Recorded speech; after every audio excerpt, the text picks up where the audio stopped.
Happy Wednesday, you guys. I always look forward to getting to sit down and talk to you guys and then hear all the feedback from you guys.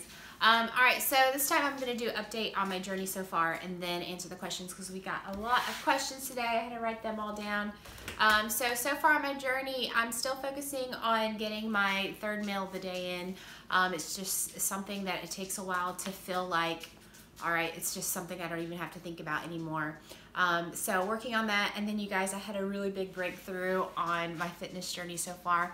So you guys know, if you've been following me for a while, that I'm always, especially on my IG, I'm always talking about starting your workouts, even if you're just doing 10 or 15 minutes a day. It's not so much about the calorie count, it's about just getting in there, getting that mindset, and it's something, it allows you a starting point to build up momentum, and that's constantly what we're doing. That's constantly what I'm doing. I'm just trying to build up, just take one step at a time, and that gives you a starting point. So always just moving forward, and that's where I am. I'm always just trying to move forward, and even though I know that, I had to, one of my friends, I'm so grateful to her, Rachel, I will post her Instagram name down below so you can follow her. She's so knowledgeable on the body. She's been studying it for, I think, over 20 years.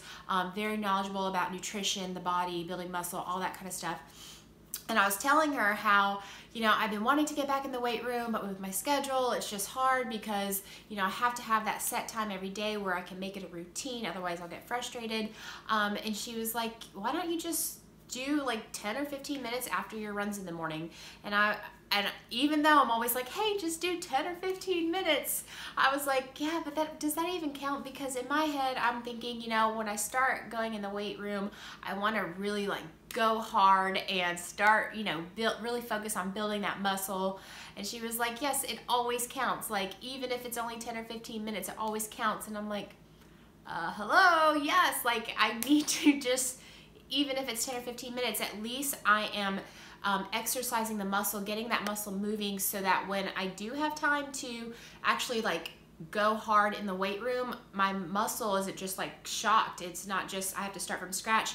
I already have a little bit of a base that I'll be able to start from, if that makes sense. So it's a really big, pivotal moment, I feel like, in my fitness journey, to actually start lifting weights again. So I'm really excited about that, and I am forever grateful to her for encouraging me to do that, because it's something even that, I talk about, it doesn't matter, just start somewhere, and hello, that's what I needed to do. I just needed to start somewhere. So this week I have been hitting the weight room. I started on Monday, today's Wednesday. So I did glutes, today I did triceps and biceps, in just 10 or 15 minutes. And you guys, I was a little bit nervous about getting off the treadmill and going into the weight room. I felt like the first time when you step in a gym and you feel awkward, you're like, is everybody watching me? Am I doing this wrong or whatever? I had those same nerves just because it's been so long since I've been in the weight room. I think it was in August or September since the last time. But once I started doing my lunges and started focusing on my form, started focusing on doing it correctly, am I contracting the correct muscles, focusing on all those kinds of things, all of those kind of nerves and insecurities and stuff just kind of went away. And that's one of the biggest things whenever you feel kind of especially when you're first starting out in the gym, you always kind of have those little bit of nerves. But when you focus on what you're doing and try to do things correctly and learn, all that stuff kind of goes away. So anyways, yeah, I'm very excited that I got back in the gym, or back in the weight room. So I'm just going to continue doing that. And then when I do have time to finally have a second workout in the day, I don't know if I'm really going to be able to do that. But for now, I'm happy to be able to say that I'm doing 10 or 15 minutes after my runs in the morning. All right, so the Q&A. All right, so Angela, you asked, you work for Fit5 now. Is that your primary job? Yes, that is my primary job. So I work for Fit5 Meals. It's a meal prep company here in Birmingham, Alabama. And I've been working with them since the end of December, I think, end of December. So I really love it. I get to be around the health and fitness industry, a lot of people who are passionate about health and fitness. So I'm really excited. I really love doing it, and I'm the sales rep for Fit5 Meals. And then, I hope I say your name right, Tadora. Would you say that Fit5 is what really piqued your weight loss journey? I really love this question because I had to like ask myself that. So having meal prep, so the company I work for is a meal prep company, and I would not say that it's what piqued my weight loss journey. I think that it just so happened that you can see a lot of the weight loss around the same time that I started working there. But, you know, I had started losing weight before I started working there, and I think it's more about I would have found a way to lose the weight, or to make different meals. I was already eating, you know, like making my own meals or going out to eat or stuff like that beforehand. I think though that having a meal prep company has helped me a lot, because you guys, if you have a meal prep company that you like close by you, I wish we did shipping, because then I would tell you guys to do shipping. But if you can find a meal prep company that's close to you, that you enjoy the food, it's totally worth it. I don't have to think about what can I cook that's going to fit my diet, that I'm going to like, that's not going to take too long. Like, all of that mental energy trying to figure out what I want to eat is taken care of.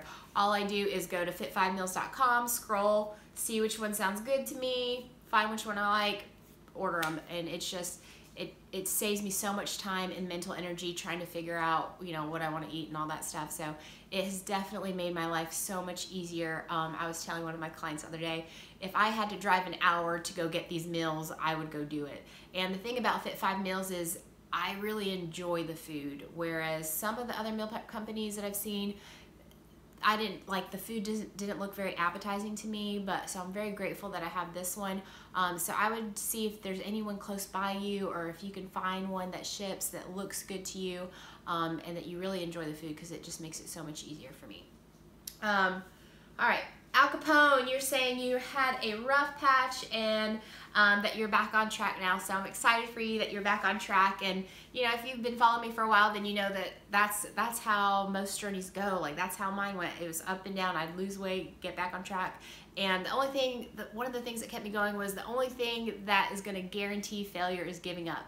So as long as you keep going, it's going to happen. So I'm proud of you. I'm excited. I think you said that you've been going back on for like 2 months now. So good job. I'm excited for you.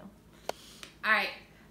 Marilyn, do you stop eating after 3 p.m.? I definitely do not stop eating after 3 p.m. I eat every 3 to 4 hours until I go to sleep.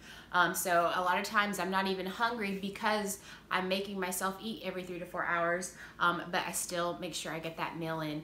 So no, after my 3 p.m. meal, my next goal is to get my meal in at 6 p.m.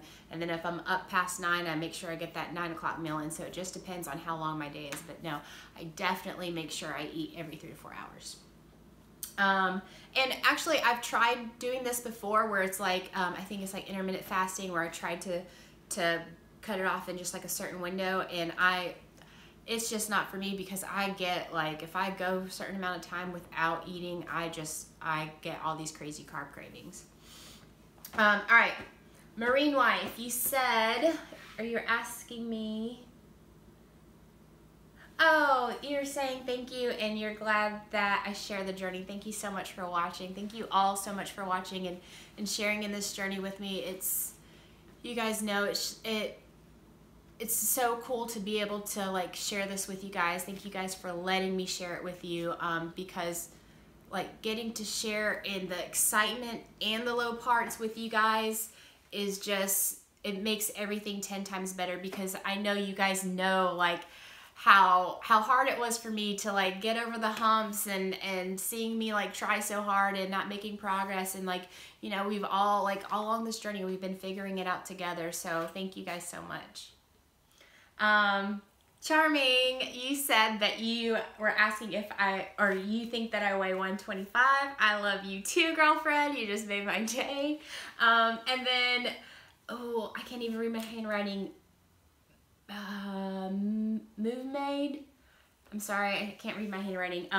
Was asking if I weigh myself anymore. I don't really weigh myself anymore. I weighed myself last week, and I weighed in at 132.9, I think.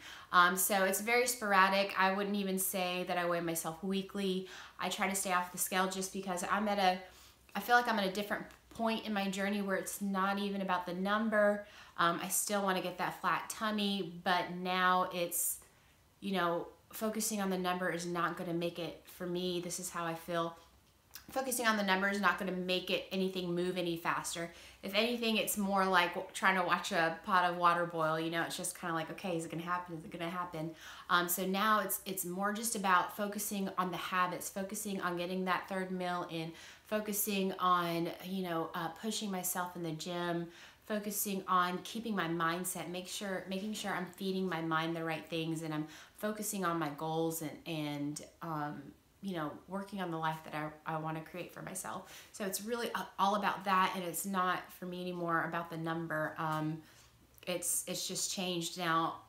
I feel like that's where I am in my journey right now, but when I first started, I think it was very important for me to weigh myself because I feel like a lot of times when we have a lot of weight to lose, for me, it's very hard to be honest with yourself when you have a lot of weight to lose, especially when you're like trying so hard and then the scale goes up. And, you know, a lot of times I would be like, oh, you know what? It's just muscle. You know, it's just because I drank a lot of water yesterday. It would just be like different things because it would hurt my feelings when I was working so hard. There's actually one video, I think it's called Low Carb versus Clean Eating, where I posted it. I was trying so hard. I was doing the keto diet. I was trying so hard, and after I think 6 weeks, I still weighed 186. The scale hadn't moved. It had gone down a little bit and then back up to 186, and that really hurt my feelings. And it's like, you know, when we try so hard, we don't want to get our feelings hurt. So I think it sometimes can kind of like mask, because we're worried about the emotion at that point, it kind of masks us from being able to take a step back and look at, okay, this is what maybe I didn't do. This is maybe I had a little more here than I realized. Maybe I'm getting hidden carbs somewhere, because I feel like we're just so shocked with like getting the feelings hurt that it's hard just to see, okay, this is where it went wrong. You know, it wasn't something that you personally did. It was just, you know, something that was missed, if that makes sense.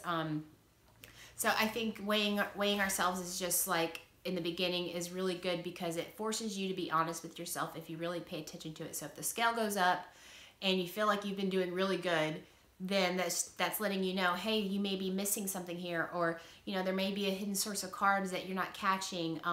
So it allows you to stop and say, okay, there's something here that I'm missing. So I really glad that I weighed myself in the beginning, because it taught me a lot about my body. It taught me a lot about where I was going wrong, things like that. So sorry, I feel like I kind of went on a tangent on that one. All right, let's see. Lovely Susie, do you use MyFitnessPal to track my macros? I no longer track my macros. I did track it a long time ago, but after you do it for so long, you know, you can look at food and just know what the macros are. So I no longer track my macros, but when you're first starting out, it's really good to track them, because again, it'll show you those things like hidden source of carbs and stuff like that. How did you figure out how many macros you should be having? So this is something that really depends on person to person.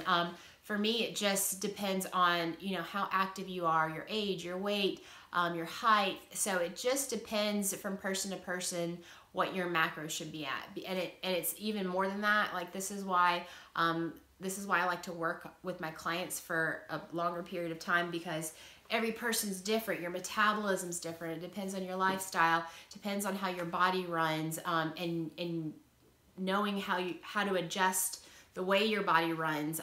So it's kind of like a trial and error thing that you work with. It just depends from person to person. So anyways, that's the questions. Please comment down below if you guys have any more questions. Thank you guys as always for your love and support and for sharing this journey with me. Comment down below if you have any questions, and I'll see you guys next time.